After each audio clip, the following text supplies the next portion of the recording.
After 10 years of waiting, the next installment in the Dragon Age series is right around the corner. And Dragon Age Veilguard is bringing a lot of new mechanics and big changes to the franchise, so I want to go over the most important things you should know and help you decide on some of the important choices you have to make at the start of the game. Oh, and don't forget to enter in our giveaway for the deluxe edition of the game. You have to be a subscriber of the channel and like this video if you want to enter. Good luck if you do. At the start of Dragon Age Veilguard, you're immediately thrown into the action and have to stop the Elven god Solus from performing a dangerous ritual. But before that, you get to make some really important choices that shape the rest of your playthrough. One pretty major one is the faction your character Rook is or was a part of before joining the Veilguard. There are 6 of them: the Darkspawn fighting Grey Wardens, the Antivan Crow Assassins, the Necrotic Mournwatch, the Mage Resistance fighters of the Shadow Dragons, the Elven researchers of the Veil Jumpers, and the expert treasure hunters and dungeoneers of the Lords of Fortune. These factions actually play a major role in the game as well, with each of them having their own major questline, reputation level, and vendors that increase their available wares if you've been helping said faction out a lot. However, picking a faction does not lock you out of another faction's quest or vendors. You do increase reputation quicker with your chosen faction, and you deal extra damage against that faction's main enemy, so Darkspawn for the Wardens, for example. And as I discovered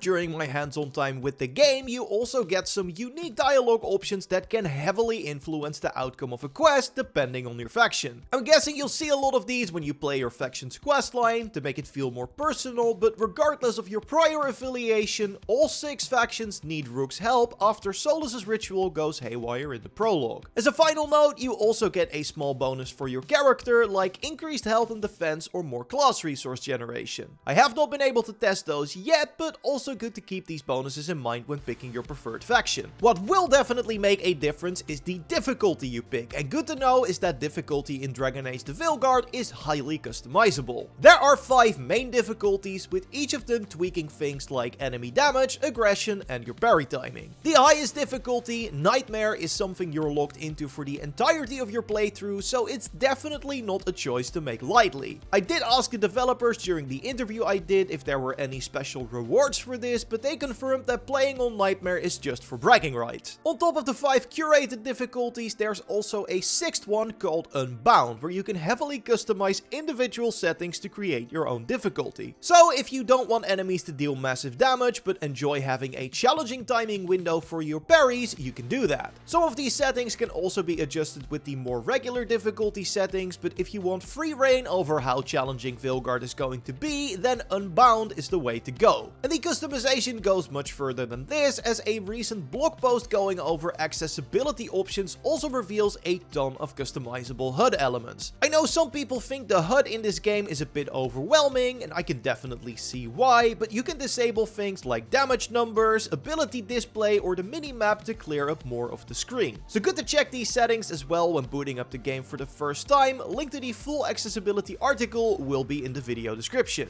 And while it's not something you have to decide on immediately, you want to pick which companion you'll eventually want to romance as well. There are options for flirting with them very early on, and in general, talking with them to learn more about them will help you decide which one you like most. A cool feature in your hub called the Lighthouse is that there will actually be a light burning outside of a companion's room if they have something to talk about, so you can easily see when new conversations become available. And regardless of your Rook's sex or gender, you will be able to romance all 7 companions in the Veilguard, and the devs have even been hinting at more options. But what I found most interesting is what happens to the characters you don't romance, because your party members can also fall in love with each other. I don't know if these romances are also influenced by your choices, or if, for example, Harding and Tosh will always end up together if you don't romance them. But it's still an interesting feature that gives the other characters a life outside of their interactions with Rook. But even though picking a love interest is certainly going to be difficult, the hardest choice will be which class you're going to play. While the choice between Rogue, Mage, and Warrior might seem limited, each individual class is incredibly versatile, and that's before considering the 3 specializations each class has as well. Let's start by talking about the Warrior, as it's the most straightforward out of the 3. As a Warrior, you have 2 weapon sets, a sword and shield and a giant 2-handed weapon like an axe or a hammer. You can also toss your shield as your ranged attack and can even unlock some skills to upgrade it into more of a ranged combo. Warriors obviously like to be in the thick of battle, so many of their skills revolve around repositioning either themselves or enemies so you can keep hitting things. There are some powerful defensive skills as well, like these rotating shields that block incoming enemy attacks and deal damage when they deflect an attack. You use these abilities by spending Rage, the warrior's class resource. All class resources regenerate by performing basic attacks, but each class also has an alternative way of generating resources. In the warrior's case, you also gain Rage by taking damage, so again, staying in the thick of battle is a great idea. In general, you want to pick this class if you want to constantly surround yourself with enemies, be really tanky and deal some heavy damage with big two-handed weapons. And then you also have a giant skill tree to improve your skill set, unlocking new passives, attack combos and new abilities. At the edges of your skill tree are three sort of separate sections, which are your specializations. While you can only have one of these active at a time, remember that you can easily respec at no cost whatsoever, so feel free to just try things out. The warrior has access to the champion, the slayer and the reaper. The champion is the specialization focused on sword and shield combat with a heavy emphasis on dealing fire damage too. That includes a cluster firebomb ability that is very powerful against groups of enemies. If you'd rather focus on two-handed weapons, the slayer allows you to leap into the action with your ultimate and in general has a heavy focus on gap closing and charged heavy attacks. The final specialization, the reaper, definitely sounds the most interesting to me. Not only does it have a heavy focus on ranged attacks and combos, it also increases your necrotic damage output and gives you access to a badass scythe attack as an ability. So a ton of versatility between these, and the same is true for the mage. Important to note about this class is that you cannot play as a dwarf, as they are unable to cast magic in the Dragon Age universe. This is only a problem with dwarves and mages, any other race can play any other class. Like warriors, mages have two weapons, a long range staff and a close range orb and dagger combo. The orb allows you to perform mid-range magical attacks, which also stack a debuff on an enemy. You can then detonate this debuff for extra damage with your dagger attacks, which obviously requires you to get in close. Your class resource, mana, regenerates over time, and next to spending it on abilities, you can also use it to empower your staff heavy attack to unleash a massive wave of elemental energy. Even with the more close range dagger orb combo, the mage is the more range oriented class, with a big focus on devastating elemental abilities of various damage types, making you really versatile at exploiting enemy weaknesses. Like the warrior, mages have a necrotic specialization named the Deathcaller. It's focused around increasing the damage of your ranged beam attack, but it also allows you to use your health instead of mana if you run out of your class resource, and gives you plenty of ways to siphon health from enemies to offset this damage. The Evoker is another long range caster, more focused on crowd control and ice damage. The most exciting part here is the class ultimate, which allows you to drop a literal black hole in the middle of combat. Very cool. But the one that has my interest is the Spellblade, which is focused on the orb and dagger combo and lightning damage. It gives you access to a gap closing ability, many passive skills to increase the effect of your arcane bomb, so the debuff you consume with the dagger attack, and in general it seems like the most active out of the three specializations. But if you really want a super active high action playstyle, your best bet is playing as a rogue. These super quick warriors always wield two blades into battle, and with their other weapon being their bow, they don't have to switch weapon sets like warriors and mages. Rogues also don't have the ability to block, which warriors can do with their shield, and mages by summoning a protective bubble around them, so you rely on parries and dodges to survive. But dodging and parrying successfully also rewards you with your class resource, momentum, so countering enemy attacks is a key part of the rogue's playstyle. Also good to note is that your bow has a limited number of arrows, but these recharge over time. So while you can't spam ranged attacks, you don't have to scavenge for ammo in the middle of a fight. Rogues have a very versatile set of abilities, ranging from firing empowered arrows, placing dangerous traps, or stealing a potion from an enemy while stabbing them with your blades. This makes them equally adept at melee or range DPS, so if you like a glass cannon fighter who attacks really fast, or a sniper with an array of deadly traps and arrows, then the rogue is the pick for you. If you want to focus even more on your close combat skills, the duelist specialization allows you to unlock some devastating new melee abilities, including the AoE ultimate Murder of Crows. If you want to lean more into the trickster aspect, then the saboteur is perfect, as it allows you to place down a turret, empower your arrows the longer you draw them for, and summon a massive cannon that you can fire as an ultimate. Finally, the Veil Ranger puts a heavy emphasis on dealing electrical damage and precision shots, and they can also use magical gadgets to empower their arrows. After making those important choices, your Rook is set to go, but there is one other character you need to consider before you jump into the game. Because during character creation, you also get the chance to customize the Inquisitor, the protagonist from the previous game in the series. Which obviously means they are going to show up somewhere in the Veilguard, and you also get to choose what you would have picked for some of the important choices in Dragon Age Inquisition. Which again, you'd only offer as an option if those choices are going to be brought up somewhere later, so I'm curious to see how it all fits together. And you can expect a ton of tips and tricks when the game releases, so subscribe to not miss those, leave a like if you enjoyed the video, and watch our previous one with some good and bad news from my interview with the game director by clicking on the screen. I will see you in the next one, goodbye.